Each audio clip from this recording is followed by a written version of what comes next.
आज हम जिस दुनिया में रह रहे हैं वह तकनीक और विकास से भरी हुई है, लेकिन इसकी शुरुआत लाखों साल पहले हो चुकी थी। तब न कोई शहर थे, न घर और न ही कोई टेक्नोलॉजी। उस समय केवल जंगल और खतरनाक जानवर थे, जहां हमारे पूर्वजों की जिंदगी का एक ही मकसद था, किसी तरह जिंदा रहना। हमारे पूर्वजों का जीवन किसी रोमांचक फिल्म से कम नहीं था। हर दिन एक नया संघर्ष, हर रात एक नया डर। उस समय इंसान और जानवरों में कोई खास फर्क नहीं था। दोनों ही प्रकृति के सहारे जीते थे, लेकिन एक चीज इंसान को सबसे अलग बना रही थी, उसकी बुद्धि। यही वह गुण था जिसने इंसान को बाकी जीवों से अलग किया और उसे सभ्यता की ओर बढ़ाया। धीरे धीरे उसने आग जलाना सीखा, औजार बनाए और शिकार करना शुरू किया। यह वही दौर था जब इंसान का सफर असली मायनों में शुरू हुआ। लेकिन यह सफर इतना आसान नहीं था।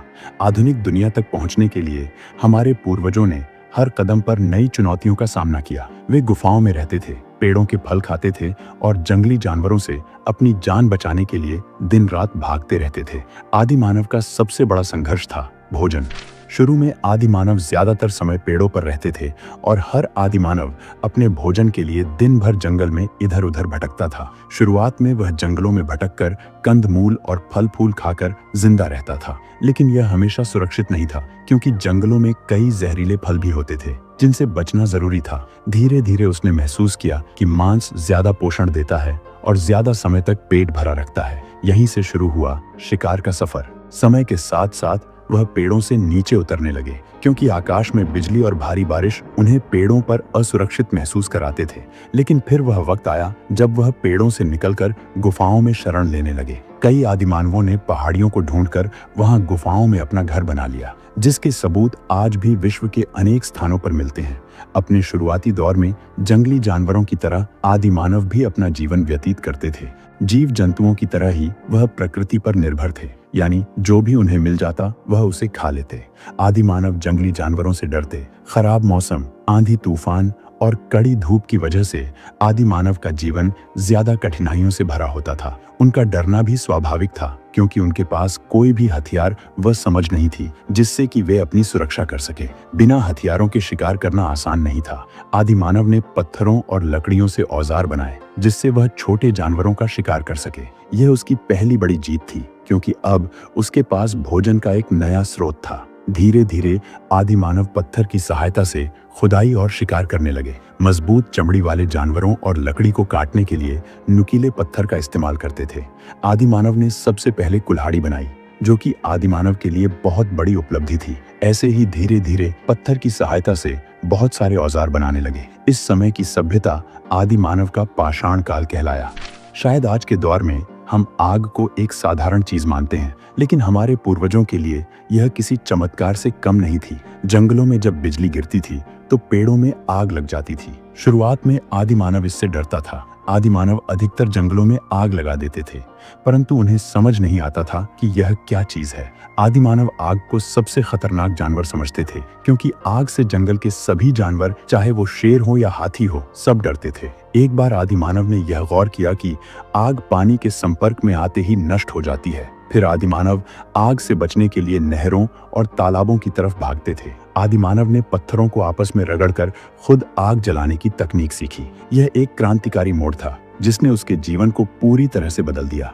आग होने के कारण वह खुद को काफी सुरक्षित महसूस करते थे और साथ ही मांस को भी आग की मदद से खाने लगे। क्योंकि अब हर रोज इंसानों को स्वादिष्ट भोजन मिलने लगा था, तो उसके दिमाग में काफी वृद्धि हो रही थी। लेकिन धीरे धीरे उसने यह समझा कि आग उसे गर्मी दे सकती है, शिकार किए गए मांस को पका सकती है और खतरनाक जानवरों से बचा सकती है। आदि मानव अब जलती हुई लकड़ी के मशाल लेकर रात को भी कार्य करने लगे थे। आदि मानव के शुरुआती जीवन में कोई व्यवस्थित भाषा नहीं थी, न कोई शब्द थे और न कोई व्याकरण। लेकिन फिर भी उसे अपने समूह के सदस्यों को यह बताना होता था कि भोजन कहाँ मिला, खतरा कहाँ है या कब शिकार पर जाना है। इसके लिए वह इशारों और आवाजों का इस्तेमाल करता था। शुरुआत में आदि मानव ने हाथों और चेहरे के भावों का इस्तेमाल किया। धीरे धीरे उसने ध्वनियों का उपयोग करना शुरू किया। जब कोई खतरा होता तो वह जोर से चिल्लाता। जब उसे भोजन मिल जाता तो वह अलग तरह की आवाज निकालता। जैसे जैसे समूह बड़े हुए, एक व्यवस्थित भाषा की जरूरत महसूस हुई।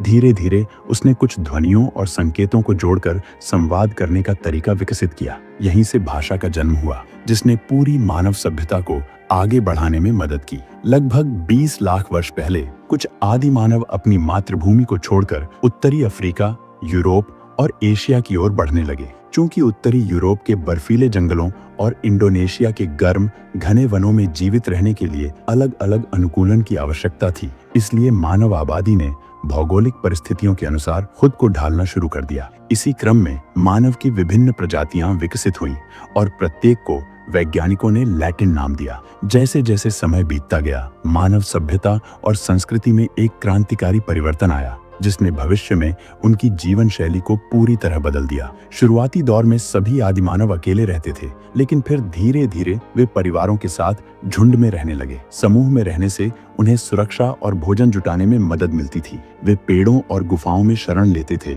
और प्रकृति के संसाधनों पर निर्भर रहते थे। धीरे धीरे आदिमानव ने कठिन परिस्थितियों से बचने के लिए नए तरीके अपनाने शुरू किए। अब उन्हें प्राकृतिक आपदाओं और जंगली जानवरों का उतना भय नहीं था। हालांकि वे अभी भी कपड़े नहीं पहनते थे, लेकिन समय के साथ उन्होंने जानवरों की खाल को कपड़ों की तरह पहनना सीख लिया, जिससे वे ठंड और अन्य मौसमीय प्रभावों से खुद को बचा सके। कुछ आदिमानव पहाड़ी इलाकों को छोड़कर मैदानी क्षेत्रों में बसने लगे, लेकिन यहाँ उनके पास रहने के लिए कोई स्थायी घर नहीं था। उनका जीवन अभी भी संघर्षपूर्ण था और वे अभी भी पेड़ों पर ही रहते थे, लेकिन धीरे धीरे उन्होंने इन्हीं पेड़ों की लकड़ियों से घर बनाना सीख लिया। समय बीतने के साथ आदिमानवों ने घर बनाने की कला में महारत हासिल कर ली। जैसे जैसे इन घरों की संख्या बढ़ती गई, वैसे ही छोटे छोटे गांव और बस्तियों का निर्माण होने लगा।